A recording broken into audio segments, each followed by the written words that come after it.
অনেক দিন আগের কথা। দক্ষিণ দেশে মহিলারপ্য নামে এক নগর ছিল।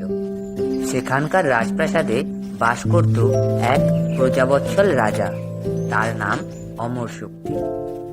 এই রাজার ঐশ্বর্যের অভাব ছিল না। জ্ঞান, বুদ্ধি ও বীরত্বেও তিনি ছিলেন তখনকার রাজাদের মধ্যে একজন শ্রেষ্ঠ পুরুষ। তার দান ধ্যানের খ্যাতি লোকের মুখে মুখে ফিরত। কখনো কোনো প্রার্থী রাজার কাছে বিমুখ হয়ে ফিরত না। এমন রাজার রাজ্যে প্রজারা যে সুখ স্বাচ্ছন্দ্যে থাকবে তার আর সন্দেহ কি? কিন্তু রাজা অমর শক্তির মনে ছিল না কোনো শান্তি। চিন্তায় চিন্তায় সময় কাটত তার। অমর শক্তির ছিল 3 ছেলে: বসু শক্তি, উগ্র শক্তি আর অনেক শক্তি।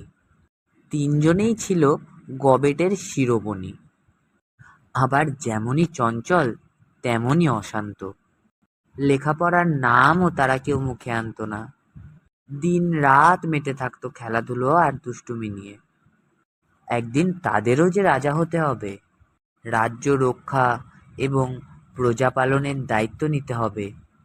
তার জন্য যে নানা বিদ্যা শিক্ষা করা দরকার, এসব কথা ভুলেও তারা মনে আনত না। এই মূর্খ অপদার্থ ছেলেদের নিয়ে ছিল রাজার চিন্তা। ভাবনায় দুশ্চিন্তায় দিন কাটত রাজার। শেষে একদিন তিনি সকল মন্ত্রীদেরকে সভায় ডাকেন এবং ডেকে বলেন, রাজকুমারদের বয়স বাড়ছে, কিন্তু লেখাপড়ায় কারোরই রুচি নেই। এমন তো চলতে পারে না। এরা যাতে নানা শাস্ত্রে জ্ঞান লাভ করতে পারে, আপনারা তার একটা ব্যবস্থা করুন। 500 পণ্ডিত আমার মাসোহারা ভোগ করে। তাদের মধ্যে কেউ অন্তত রাজকুমারদের শিক্ষার দায়িত্ব নিলে আমি নিশ্চিন্ত বোধ করতে পারি। রাজার কথা শুনে মন্ত্রীদের মধ্যে একজন বলে উঠলেন, মহারাজ, কেবলমাত্র ব্যাকরণের শিক্ষা নিতে লাগে 12 বছর। তারপর আছে রাজ্য চালাবার আইন কানুন, আচার ব্যবহার এবং দেশের সমৃদ্ধি বাড়াবার রীতিনীতি, আরও কত শাস্ত্র। সমস্ত বিদ্যা আয়ত্ত করতে হলে অনেক বছর দরকার। ওদিক থেকে অন্য আর এক মন্ত্রী বললেন, রাজকুমারদের সমস্ত বিদ্যা আয়ত্ত করতে হবে, কিন্তু অল্প সময়ের মধ্যে। সর্ববিদ্যায় পারদর্শী কোনো এক পণ্ডিত ব্যক্তি ছাড়া এ কাজ সম্ভব নয়। মহারাজ, এই রাজ্যে বিষ্ণু শর্মা নামে একজন ব্রাহ্মণ আছে। হেন শাস্ত্র নেই যা তিনি জানেন না। ছাত্রমহলে তার খুবই নামডাক।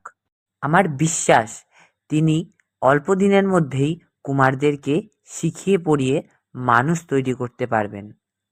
মন্ত্রীদের কথা শুনে রাজা পণ্ডিত বিষ্ণু শর্মাকে ডাকিয়ে এনে সবিনয়ে বললেন, পণ্ডিত মশাই, আমার মূর্খ ছেলেরা যাতে অল্প সময়ের মধ্যে সব বিদ্যায় জ্ঞান লাভ করতে পারে, দয়া করে সেই ব্যবস্থা করুন।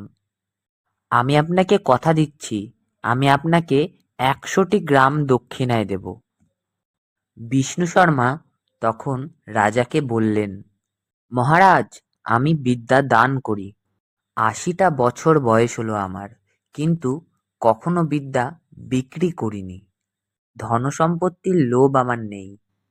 তবে আপনার মনোবাঞ্ছা পূর্ণ করার জন্য কুমারদের শিক্ষার ভার আমি নেব। আজ থেকে মাত্র 6 মাসের মধ্যে আমি সমস্ত বিদ্যায় তাদেরকে পারদর্শী করে তুলব। রাজা অমর শক্তি যাতে কুমারদের শিক্ষার ব্যাপারে সম্পূর্ণ নিশ্চিন্ত হতে পারে, তার জন্য বিষ্ণু শর্মা আরও বললেন, মহারাজ, আজকের দিনটা লিখে রাখুন। যদি 6 মাসের মধ্যে কথা মতো কাজ না করতে পারি, তবে আমার বিষ্ণু শর্মা নাম কেটে দেবেন। ব্রাহ্মণের এই অসম্ভব প্রতিজ্ঞার কথা শুনে রাজা এবং তার সভাসদেরা যেরকম খুশি হলেন, তেমনি অবাক হলেন। কুমারদের তার হাতে তুলে দিয়ে রাজা নিশ্চিন্ত বোধ করলেন। বিষ্ণু শর্মা 3 রাজকুমারকে সঙ্গে করে বাড়ি ফিরে এলেন।